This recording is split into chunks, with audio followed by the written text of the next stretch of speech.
कहवा से माटी मंगवाइब भेदिया नवाइब। कहवा से माटी मंगवाइब भेदी बनवाइब।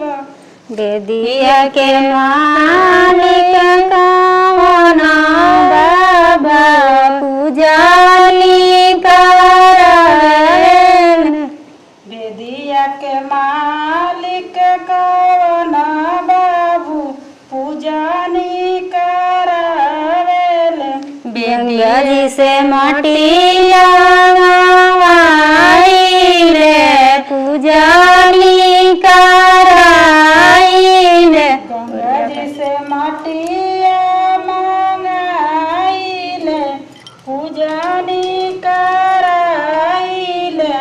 पूजनी के मालिक मोदिया बाबा पूजनी कराइले। पूजनी के मालिक मोदिया बाबा पूजनी कराइले। उरिया के मालिक मोदिया बाबा पूजनी कराइले। या दुल्हन लो आरती तुम देखा दो।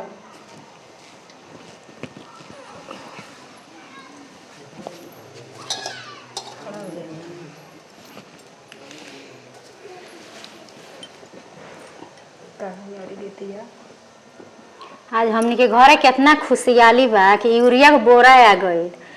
केहू घरे मिलते नहीं खे खाली दीदी रोगा ना।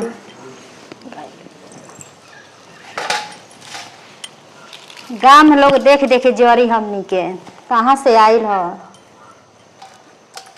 अरे तो बारान डोरिया हो लोग देख के जरी नहीं। कोई जाने आइलो कोई लोग तनी हमरो के दीवा दी जा। कितना भाग से जय हो यूरिया महाराज। हम चालू घर करवा में देली केक से अन्नपूर्णा घर में ए बाबी रवो लागली इतना बढ़िया खुशी के मौका आइल बा यूरिया आइल बा बताई नहीं लगे गोल लागी धानवा छिटाई तब ना होई त खाई जाई। धान में एकरा बिना धान पियरा गइल घर में अन्नपूर्णा पूरा बास जल्दी जल्दी हाई लागी गोड़ लागी उरिये से अन्नपूर्णा पैदा हो। हां जल्दी लागी दे दे धान पियरा गइल। हमरा मोदी कितना कानून लगल बाड़े कौन कानून से ई बोरिया मिलल ह। उरिया बहुत धावला धुपले से तो उरिया के बोरा मिलल बाटे के पूजा ना होई।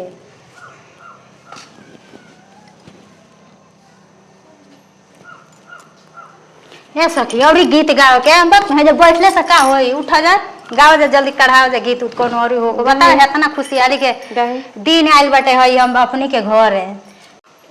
इतना होशियार बाड़े तो भैया ब्लॉक लगा का जगह लागे खातिर जाई बोला जाई रोटे ठीक बा। भैया चला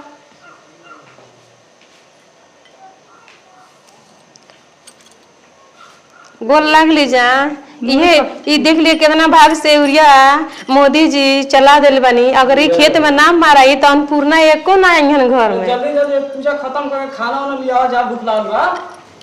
ठीक वाला जय हो उरिया महाराज बड़ी भाग से मतलब मोदी जी दे दिले बानी निज मौका पर कि हमके खेत में मरा जाए तभी अन्नपूर्णा आई हमने घर में। तभी उरिया महाराज रह के पूजा करतन जा हमने अन्नपूर्णा बेसी रहा खेती में करे। जी सुनता नहीं आई है उरिया उठा के घर में धरा जा नहीं तो 72 जना का नजर लागी। धरा दीजिए जल्दी से उठा घर में धरवा दी नहीं तो बड़ी लोग का नजर लागी जाई।